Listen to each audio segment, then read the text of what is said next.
family. Also tonight, the work of the Massie Commission to make sure it doesn't happen again. From police conduct and hiring policies, what is under the microscope. Well, clouds are slow to part company over some of our southeastern neighbors. There's a little bit more in terms of cloud cover headed back into central Illinois. We'll talk about its impact in just a few moments. And in the running for Baby of the Year. She is Baby of the Year to me, and even if we don't win, she's still the Baby of the Year in my eyes. Meet her mom and the hope she has for the contest title.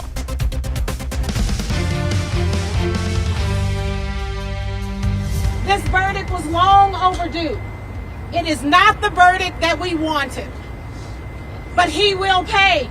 Yeah. Say her name. Sonia Massie. Say her name. Sonia Massie. Say her name. Sonia Massie. An emotional afternoon outside the Peoria County Courthouse today. Sean Grayson, the former Sangamon County Sheriff's deputy, guilty of second-degree murder for shooting and killing Sonia Massie.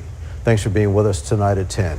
That guilty verdict coming after more than 11 hours of deliberation by the jury. WND's Karen Eisert and Carly Bronkema have been in the courtroom from day one. They join us to tell us what's next for Grayson and show us the powerful reactions from demonstrators and the Massie family. Well, next comes sentencing. Now that Sean Grayson is a convicted murderer, the former Sangamon County Sheriff's deputy, 12 people from Peoria County convicted him of second-degree murder. Grayson looked straight ahead as each juror said yes to their second-degree murder conviction. As Grayson was led away in handcuffs, he looked back at his family. Now, emotions ran high during this case, not only touching people from the area, but gaining national attention. And we know that this family has been in every single hearing. Sonia Massie's family, they were here today. Carly, you were able to hear more from them. What was their reaction? The second we heard that second-degree murder verdict in the courtroom today, it was instant sobs from both sides, both Grayson's family and Massie's family, as they realized what the fate of Sean Grayson was going to be. And the Massie family spoke to the media today and was very frustrated with the fact that he got second-degree murder and not first. An officer that says he's going to shoot you in the face, and then he shoots you in the face, and you only get second-degree murder? So the justice system did exactly what it's designed to do today. It's not meant for us. But I tell you what, I will dedicate my life to dismantling the systems that created this problem. The fight has just begun for me. The Massie family very passionate in saying this is not the end for their fight for justice.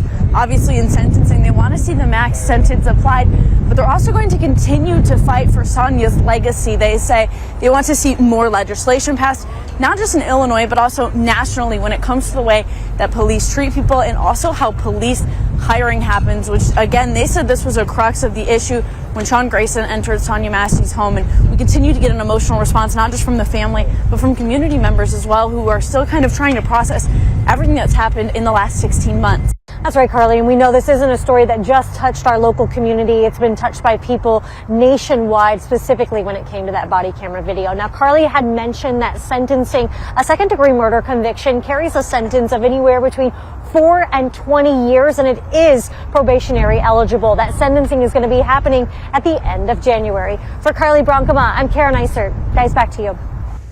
State and local leaders are speaking out about this guilty verdict tonight, many saying they are not happy with the second-degree murder charge. Among them, Governor J.B. Pritzker and State Senator Doris Turner both have been vocal about changes they believe should be made to state law. Senator Turner says more needs to be done and the work is far from over. I do think that there's still work to do outside of the trial and the verdict. The passage of the Sonia Massie bill was a good first step. But there's still a lot more work to do. Springfield Mayor Misty Buscher also responding tonight, saying in part, quote, the city and police department are committed to maintaining public trust and will continue to review and make changes to policies and training. Well, several changes have been made in both Sangamon County and Illinois in the wake of Massie's death. The Massie Commission, established in September last year, helping pass Sonia Massie's bill to require more strict hiring practices for law enforcement. The commission also created a county-approved mental health board. During its final meeting, it also passed 26 calls to action for governing bodies across the county to prevent a similar tragedy. WAND News has been covering the shooting of Sonia Massie since last summer. You can find our comprehensive coverage at WANDTV.com or on the WAND Now app.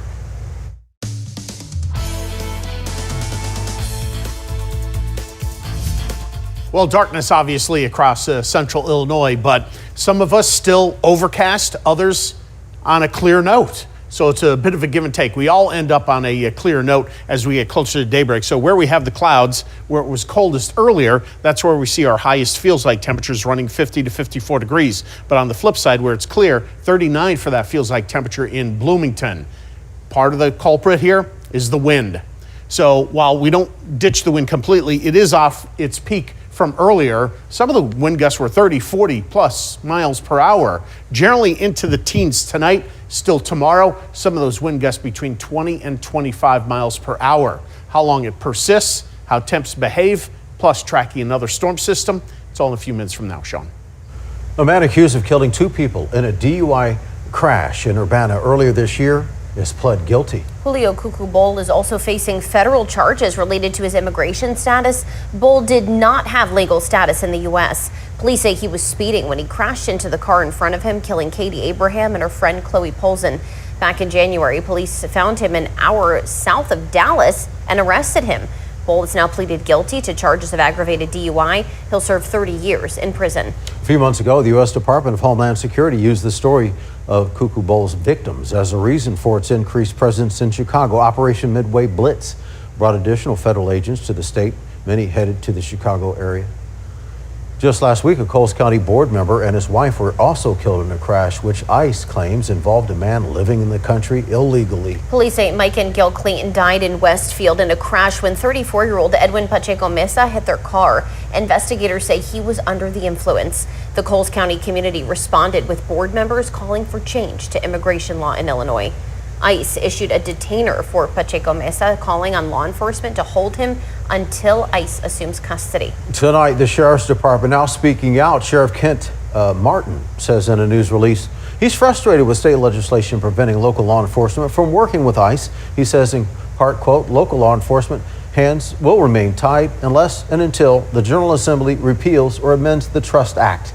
The Illinois Trust Act only lets local officers work with ICE if presented with a federal warrant. No such warrant has been issued in this case, and the legal status of Pacheco Mesa and his passenger, 18-year-old Juan Morales, have not been confirmed.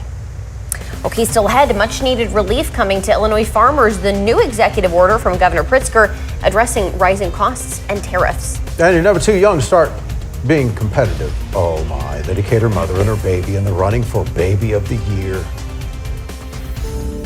Get the WAND Central Source apps for your Apple and Android devices. Search for WAND News and WAND Weather in your app store to get the latest news details and live tracking of weather. Download them now.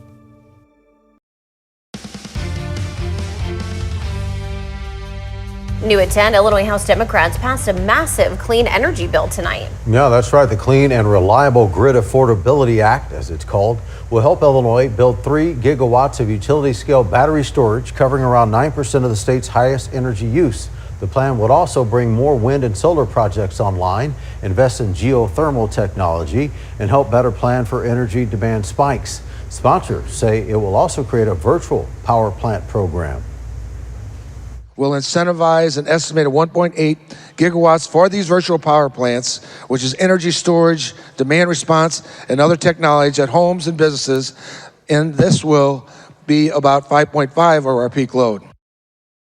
Illinois Republicans and manufacturers argue the plan will raise energy rates and hurt companies, saying businesses and families will be forced to pay a $7 billion bill for battery storage. This legislation did pass out of the House on a 70-37 vote and now moves to the Senate. House Democrats also hope to pass a Chicago transit funding and reform plan tomorrow. Their bill would create a 7% amusement tax on streaming services, live shows, and ticketed events, bringing in around $700 million. It also calls for a $5 tax per ticket for events at venues with more than 10,000 seats.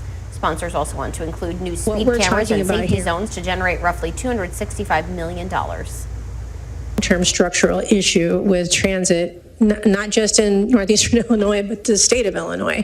And so we have to come up with a funding solution that is going to go beyond 2026. It's got to be in perpetuity, 27, 28, 29. Governor Pritzker says more speed cameras are a bad idea because of the state's past history with political corruption involving cameras. He's also against the idea of a billionaire's tax on unrealized capital gains, something never done before in the United States. Well, the state taking steps to support Illinois farmers. This morning, Governor Pritzker signed an executive order at a Taylorville farm. It will invest in ag trade and mental health support for farm families. Ag, the #1 industry in our state, exporting billions of dollars in products each year. But with rising costs and now tariffs, many farmers are struggling to stay afloat. John Bartman, a fifth-generation farmer, in fact, says the decline is impacting multiple industries. Well, I think most people are cutting back on their expenses, and that's bad news for our farm equipment dealers right now.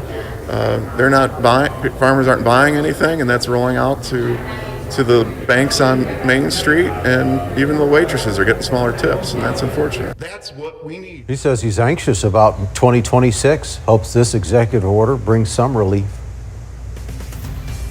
Well, more gusty winds for us during the course of tomorrow, but because we're only talking about 20, 25 miles per hour, if it's trash day for you, little to no movement. Sir Trash-A-Lot knows it all. But how long is that wind going to last? Details on that, and plus the weekend weather, a few moments from now. Hey, everyone says their baby's the cutest, but an 8-month-old Decatur girl could actually hold the title soon. WND's Hannah Flahan spoke to the mother whose baby is a front runner for Baby of the Year. And she's just a playful baby. To Micaiah, her 8-month-old daughter Miara is the Baby of the Year. But after she entered Variety's contest, she might just be able to boast that title officially. It's a blessing, and things like this don't happen to normal people. Now, Miara is in the quarterfinals, and with just a few days left of voting, they might just make it. I just let me see if we can enter in and see how far we actually get. We went to the top 20, we went through the top 15, we went through the top 10, we went through the top 5, and about time we got there, I'm like, oh my God, Mimi, what if you actually win this? Let's see how far we can actually get. As a single mother of 2, Micaiah says the prize money could really help her and her family. I want a future for my kids, and I want them to grow up and, grow up and see the finer things, because it's more to life than just Decatur. But no matter what, little Mimi will always be the prize to Micaiah and her family. It's one of them shaky things like, oh my God, we're really there. And if we make it, that's amazing. And it's a blessing. And this is my blessing. She is Baby of the Year to me. And even if we don't win, she's still the Baby of the Year in my eyes. In Decatur, Hannah Flahan, WAND News. Oh, so sweet. Well, voting for the semifinals ends November 6th. You can find instructions for how to vote at WANDTV.com. From the WAND Connexus Weather Center, this is Chief Meteorologist Jim Kosek and the Roto-Rooter 7-day forecast. We saw those feels-like temperatures earlier on. They take into account 20 different variables. Air temperature, that's just one variable right here. 50 Decatur, 40s elsewhere across central Illinois, and more mid-upper 40s, so the average being 40 degrees. Yeah, it's not so bad for this time of the night, with the exception of the wind. It does exacerbate the chill, but the shower activity is really tapered off. Maybe just a couple light bouts of mist or drizzle once you get just off to the south of Interstate 70. Doppler radar, this is taken into account multiple scans now instead of just one lone one. Area of low pressure, whoops, I updated that map, so I forgot to delete the other one. Area of low pressure is now just off to the east of Nashville, and the storm track will take it up right up along the Ohio River, bordering Ohio and West Virginia, eventually western Pennsylvania, but you could clearly see that counterclockwise flow allows the drier air to eventually spill on in. It'll be a very slow process, and quite honestly, you get around Paris, down the road toward Clark County, maybe even portions of Cumberland, you could very easily see where the clouds are going to stay in for a large part of the nighttime hours before we get the sun out with the sun up during the course of tomorrow. But already high clouds wafting in across the Dakotas. They'll arrive on deck during the course of tomorrow afternoon. So it's not going to be a deep blue sky, but you'll still be able to see your shadow. So Coast 6 rule number 1 in play. You'll need a pair of shades on the way out the door. And this cool front, by the way, that is going to come in during the course of the latter stages of Friday night, first thing Saturday morning, but little to no fanfare in terms of wet weather. I can't rule out a passing shower, but you'll see in the 7-day forecast a big shift in temperature ahead of it and also behind it. So Futurecast, once again, maybe some patchy clouds to kickstart our Thursday. Otherwise, sunshine will give way to that veil of high clouds during the second half of the day. Forecast for you tonight, we're in at 40 degrees, colder countryside locations, especially north, could hit the upper 30s. And then, not too shabby tomorrow. Again, that veil of high clouds coming on in, so I'll call it kind of partly to mostly sunny. Hop, skip, and a jump to a Friday evening. Frankie's ready to rock here. You should too. This is actually some pretty good weather, even though clouds will be on the increase for trick-or-treating. It will be bone dry, only the wind to contend with. Speaking of wind, that's ramped up. Melissa, back to a Cat 2 hurricane. Winds now at 100 miles an hour. Once it hits 95, that is a Category 2. As the wind shear has lessened over the top of it, moving away from the Bahamas tonight. Likely staying a Category 2 hurricane when it comes up to Bermuda in about 24 hours from now. Then later tomorrow night and Friday morning, downgraded to a Category 1. And by day's end Friday, down to a tropical storm as it moves into the North Atlantic, eventually becomes extratropical. So for us tomorrow, winds 20-25 miles an hour. On Halloween, 15 to 20 miles per hour. Otherwise, not too shabby, fairly bright, but the clouds increase Friday night. Could be a stray shower later Friday night into Saturday. Hey, speaking of Saturday, a rather cloudy day, before the sun comes out on Sunday, but this is a long weekend. It's 49 hours long. We fall back. Yes, come Sunday evening, the sun's setting 10 minutes before 5 o'clock. Oh my goodness. But at least there's more warmth in terms of 60s coming our way. Oh, and again, that big temperature change that I mentioned, 60 down to 54, some nighttime lows in the 30s, Sean. Well, Jim, dictionary.com announcing the word of the year. Trying to wrap my head around it. Maybe you've heard it before. We're going to find out what it means coming up. Dictionary.com is out with its word of the year for 2025. When's the last time you looked at a dictionary? You might have heard it before. 6'7". It's a slang phrase used by Gen Alpha. 6'7" has ties to rapper Skrilla's song Doot Doot. Some say it means so-so, or maybe this, maybe that. Others compare it to 1738, a popular phrase from rapper Fetty Wap. You know what I'm saying? Dictionary.com's word of the year is put a spotlight now on social trends, global events that define the year, analyzing headlines, social media, and more. Searches for 6'7" have gone up dramatically since the summer. All right, I got to start using it. I was going to say, because I mean, we outed ourselves in the newsroom for our age that we are not hip. We do not know the slang. I know. But okay, I have to say, they've had some really funky ones for, even Merriam-Webster word of the year. So, I mean, I don't know. I mean, maybe this is good. This is education for us. I'll know what my kids are saying when they get old enough to say these things. Adina? I'm with y'all. I don't know what that means. Apparently, I'm old too in the newsroom. Make sure to stick around for sports. A trip to the regional finals on the line tonight for volleyball teams across the state. After the break, highlights from 2 games. See who kept their season alive. WAND Sports is sponsored by Route 66 Solar. It's regional semifinal night for high school volleyball teams across the state. Teams fighting to keep their season alive. And let's get right out to the action on the court. Indicator in the 1A bracket, Athens and Greenview. Warriors up 7, Devin Barrett serving, and she's going to get a good one. Gets the ace to go up 10-2. Later on, Athens set outside. JC Deringer goes up, and she gets the soft toss back over, and it's going to fall just outside the reach of defenders. And this one was all Warriors tonight. Barrett gets the big spike to fall as Athens is going to move on in 2 sets. And let's find out who they'll play, Unity Christian or New Berlin. First set, Brielle Bunch is going to go up, and she gets the monster spike back up the middle for the first point of the match. Pretzel's putting on a fight early. Jenna McGrath gets the spike down the line. We're tied up at 7 apiece. Set point for the Lions. Layla Turner serving. She's going to get it to go off 2 defenders out of bounds for the point. Unity wins this in straight sets. The Lions and Warriors will face off tomorrow night for the regional championship at 6 o'clock. And to the pitch sectional semifinals tonight, in Mascouta sectional, the top seed Glenwood was moving on to the sectional finals, winning 2-1 over Waterloo. They'll face Althoff Catholic Saturday morning for the sectional championship. And in the Washington sectional, both Urbana and Muhammad Seymour seasons coming to an end as the Tigers lose 4-0 and the Bulldogs get shut out 6-0.